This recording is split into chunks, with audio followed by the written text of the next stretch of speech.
Antoine de Saint-Exupéry, Le Petit Prince.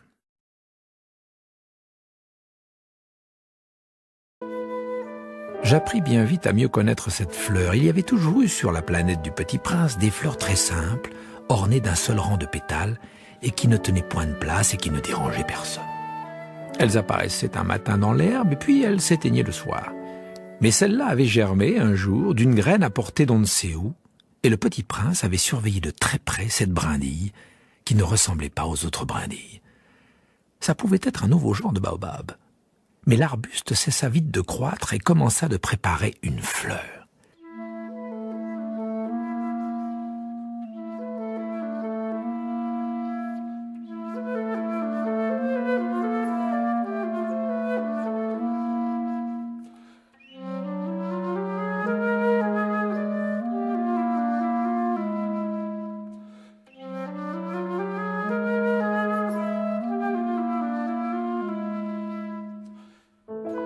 Le Petit Prince, qui assistait à l'installation d'un bouton énorme, sentait bien qu'il en sortirait une apparition miraculeuse. Mais la fleur n'en finissait pas de se préparer à être belle, à l'abri de sa chambre verte. Elle choisissait avec soin ses couleurs, elle s'habillait lentement, elle ajustait un à un ses pétales. Elle ne voulait pas sortir toute fripée comme les coquelicots. Elle ne voulait apparaître que dans le plein rayonnement de sa beauté.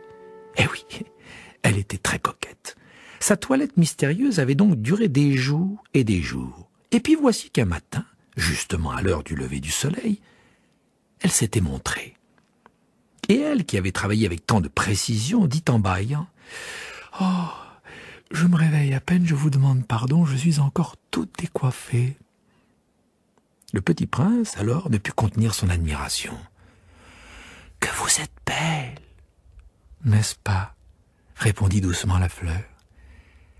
Et je suis née en même temps que le soleil. Le Petit Prince devina bien qu'elle n'était pas trop modeste, mais elle était si émouvante.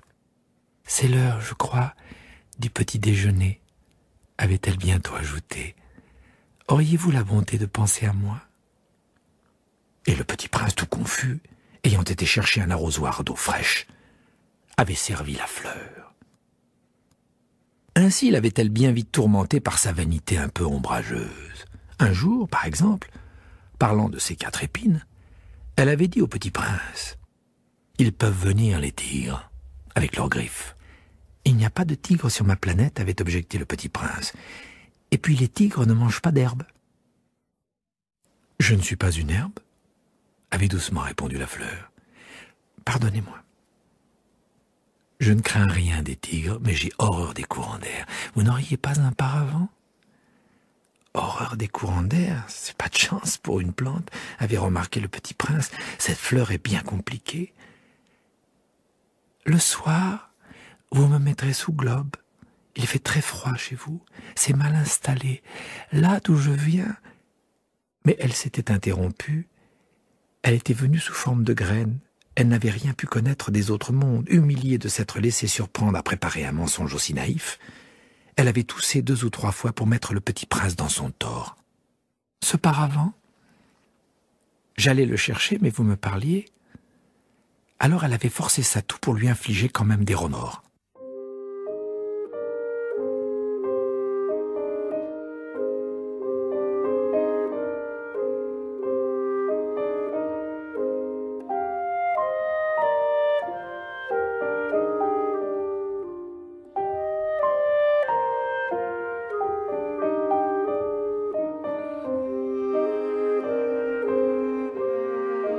Ainsi, le Petit Prince, malgré la bonne volonté de son amour, avait vite douté d'elle. Il avait pris au sérieux des mots sans importance et était devenu très malheureux. « J'aurais dû ne pas l'écouter, me confia-t-il un jour. Il ne faut jamais écouter les fleurs. Il faut les regarder et les respirer. La mienne embaumait ma planète, mais je ne savais pas m'en réjouir. Cette histoire de griffes qui m'avait tellement agacé eût dû m'attendrir. » Il me confia encore. Je n'ai alors rien su comprendre. J'aurais dû la juger sur les actes et non sur les mots. Elle m'embaumait et m'éclairait. Je n'aurais jamais dû m'enfuir. J'aurais dû deviner sa tendresse derrière ses pauvres ruses. Les fleurs sont si contradictoires. Mais j'étais trop jeune pour savoir l'aimer.